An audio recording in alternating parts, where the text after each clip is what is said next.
Okay, hi. My name is Justin Stairs. We're back in the Brussels Signal studio and we're back with Max Krah. Thanks for coming in. Mr. Krah has already been interviewed by me in this studio last year, so this isn't a standard interview. We're going to talk about the latest news. And I'm going to summarize it as follows. According to Czech media, who are quoting ministers, 5 ministers, evidently. This is one particular newspaper called Deniknen or Denikn. They're quoting 5 ministers who have allegedly talked to the secret services, the intelligence services in the Czech Republic, who say they have uncovered an alleged Russian influence operation, which has been going on via a publication in Prague, and the story has been followed up, i.e. copied in the German press, and it evidently goes further than just the Czech Republic. There have been countries mentioned, a number of parliamentarians, not just MEPs, but also national members of parliament in a number of countries: Germany, France, Poland, Belgium, the Netherlands and Hungary. According to what I've read, there is allegedly this Russian influence operation has been going on via payments, bribes, I guess you could call them, to certain politicians who then talk in favor of the Russian position. Now, we have Mr. Krah here because there has been at least one member of his party connected with this alleged scandal, and we want to know, well, that is basically what I've read. And do you know any more than me, Mr. No, I don't know more than you. I mean, there was this portal which is called The Voice of Europe, which has a long history. I guess it is now relaunched, but I know the Voice of Europe already 10 years ago.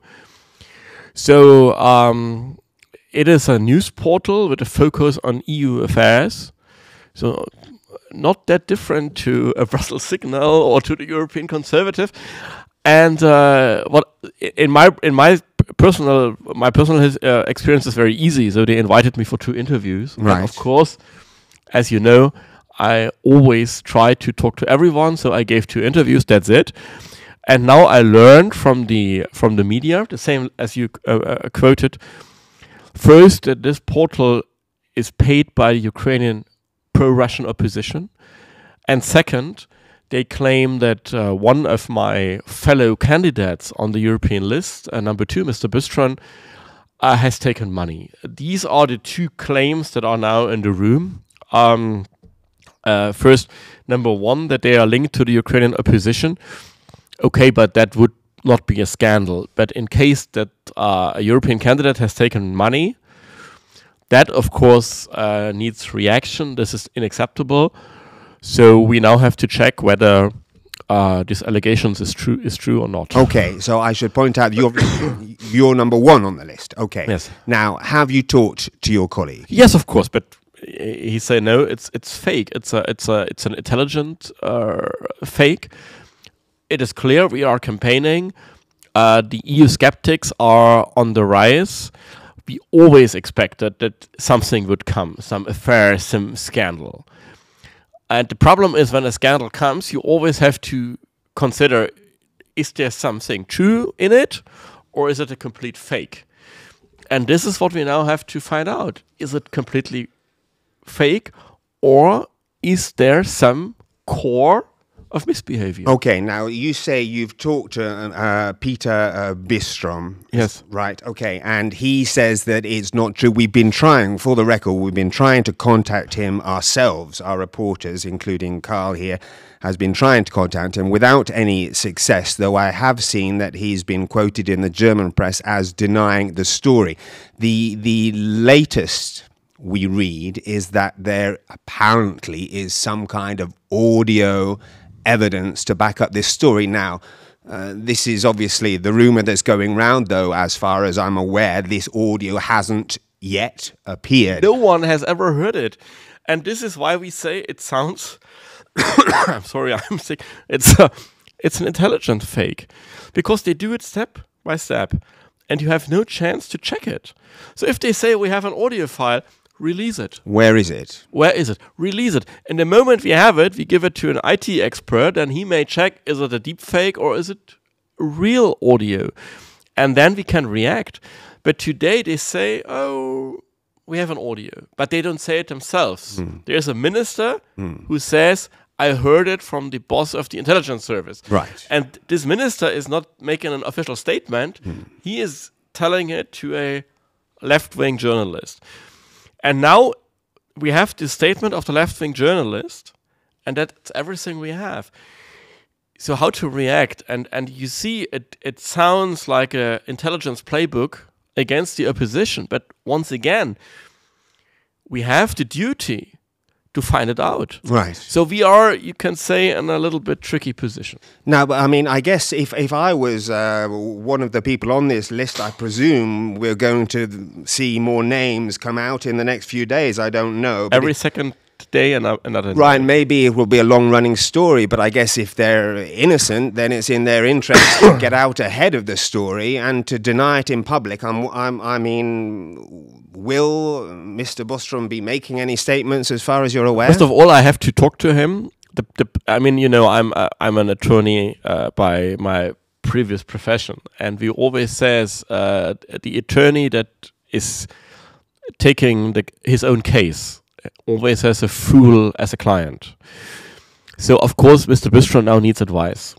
And I'm quite happy that he is listened to advice, and we will debate the case in the party bureau on Monday in Berlin. On Monday? On Monday. And we will have a reaction which is then joined and which we will discuss with him together.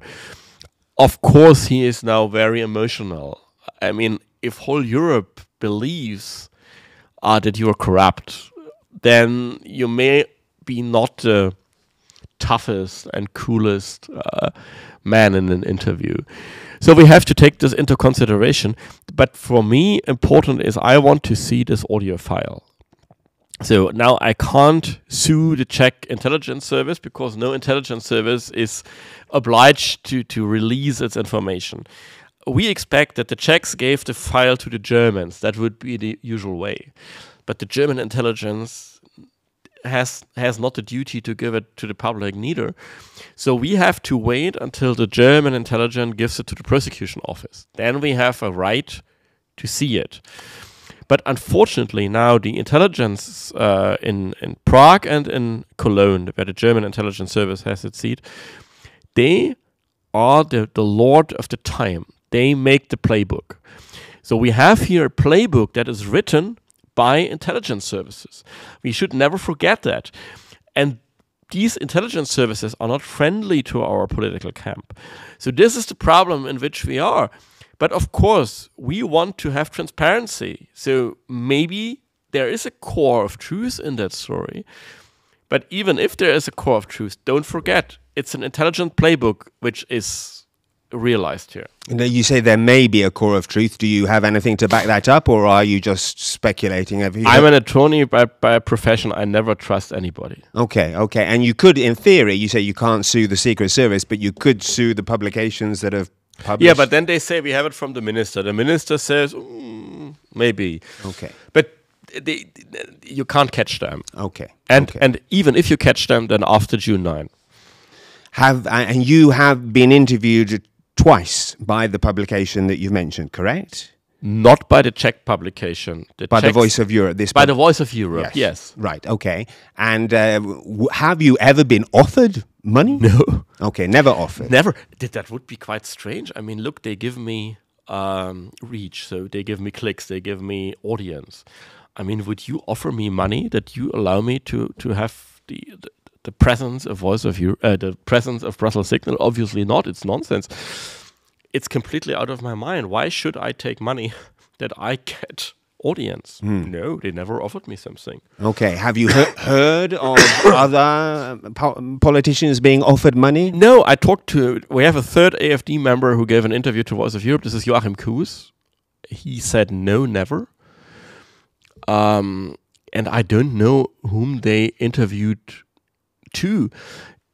look, we counted all the interviews I gave in the last 2 years. We have almost 250. So 2 of those almost 250 were given to the Voice of Europe.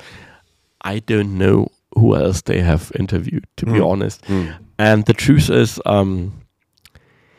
it were 2 interviews. When we watched the portal, when we got the first request, it was not that strongly one-sided. They even interviewed American Republicans.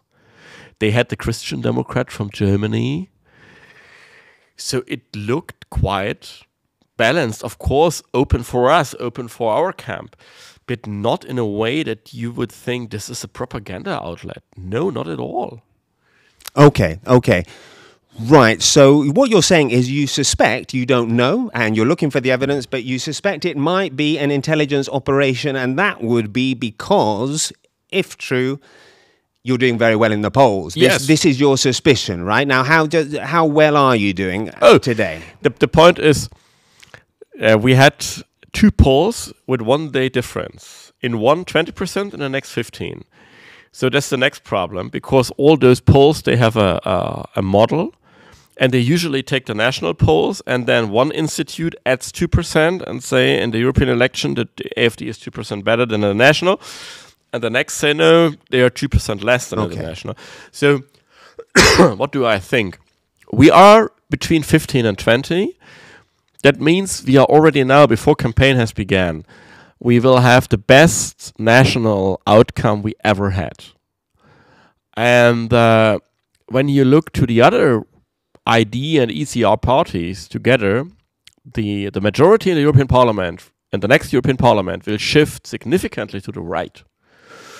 And that means we are more Eurosceptic, we are climate skeptic, and we are probably more pro-peace in Ukraine. So we are more on the Trump line, on the Orban line, and not on the von der Leyen and Biden line. Right, and this worries some people, therefore they might be seeking to damage you via some kind of intelligence operation, right? This is what you suspect. There's a miracle in Prague. The current Czech government has a lower acceptance rate than the German government. I didn't know that this is possible, but Petr Fiala is extremely unpopular. And one of the main reasons for his unpopularity is his politics with the war in Ukraine. Because the majority of Czechs, they don't want to become a party of that war. And now Mr. Fiala and his intelligence brings out this story. Yes, he writes the playbook, but once again, even in a playbook written by intelligence services, it is possible that there is a core of truth. Okay. This is the dilemma in which we are now. Okay, so anyway, this might be cleared up if this video, or rather audio, emerges. Maybe this will all be cleared up. And in the meantime, you say your party will be interviewing one of the accused on Monday. Yes. And you as well, right? Given you'll be there. I'm more or less the interviewer because I'm not accused. Right. Okay. Now, thank you for the comments. Let me use this opportunity to talk about the fact that some governments might be scared of your party because we've written about TikTok and your success on TikTok, and according to what we've reported, they've turned you down. They've turned down your reach. Did they tell you they turned down your reach? I learned it from the newspapers. Right. But first of all, there's a lot of... I'm a quite controversial figure, you can say. And one of the accusations I heard the years before was that I am too close to the Chinese. Oh, I see. Now TikTok is closing me down. I hope that at least my smarter enemies will now realize that their old story was bullshit. And they will learn that the new story is bullshit too. No, but TikTok, yes, they got pressure and they slowed me down. But first of all, TikTok is such a vibrant medium. I have followers. They now created own Krah fan accounts. And they create their own videos out of my Instagram posts, etc., etc. And today I found a new one. It's called Höckemann. And it has 500,000, 600,000 clicks per video, which they created on their own. We now create videos which we produce in several versions. And then we say, okay, you can download several versions from our server and post it on your own profile. So to be honest, I take this like a sportsman. We will see whether TikTok can shut me down or whether our anti-strategy will make me much more popular than I have been even this before. is what they call the Strian effect or something, when Yes. you actually try and... They play a risky game. At the very end, they make me more popular. And there is a new poll in Germany, and they ask which party has the highest competence in European affairs. And we are number one. Did you notice anything happen? Did you notice the decline in your reach on Yes. TikTok? You did. It went down. What, by on horrible levels. what, 80 or 90% or something? Yes. Okay, and now you're saying it's going back up? No, now we have this fan accounts, and now we have the fake accounts, and then we have the several versions of the videos, and so we now make it like a crowd attack. I mean, are there any rules? I mean, can they do this without telling you? Do they have to give you the right to appeal? Yeah, but they give me the right to appeal, and then they make a decision on June 10th. Oh, I see. So you are appealing. Yes, and on the 10th of June, they say, yes, we made a mistake. I see. Sorry, Right. Dr. Krah. Yes. Okay. And Like always. and is this happening on other social media as well? I'm a shadow banned on Twitter, on X. So you will not find me on X. But nonetheless, my follower numbers are rising. But if you look for .Krah Max, you will not find me. So I don't know how you find me, but some people find me. So, but I'm absolutely, I mean, I now have 20,000 followers, which is ridiculous. But at least all the media and journalists, they read it, and from time to time they quote me. We don't have it that much on Facebook, but I mean, Facebook has lost reach. And we don't know on Instagram, because we are not that active on Instagram. Maybe we should do that. Okay. And how are things going in the German media? We will see. In general, I'm not unhappy. Yeah, so right now they portray me, and even if they portray me in a negative way, then even the bad news are good news. We will see what the influence of this Voice of Europe story will look like. I'm still optimistic. I don't think that the voters, the whole case is so designed and so. There's a portal in Prague, and this is financed by the Ukrainian opposition, and then not Krah himself, but someone else maybe received money. I mean, this is so difficult. It's a weak story, I would say. So I don't give up. That's great. It's been 12 minutes. This isn't a normal interview. It's a news story. So thanks for watching, and thank you, Mr. Krah, for coming back into the Brussels Signal studio. Perfect.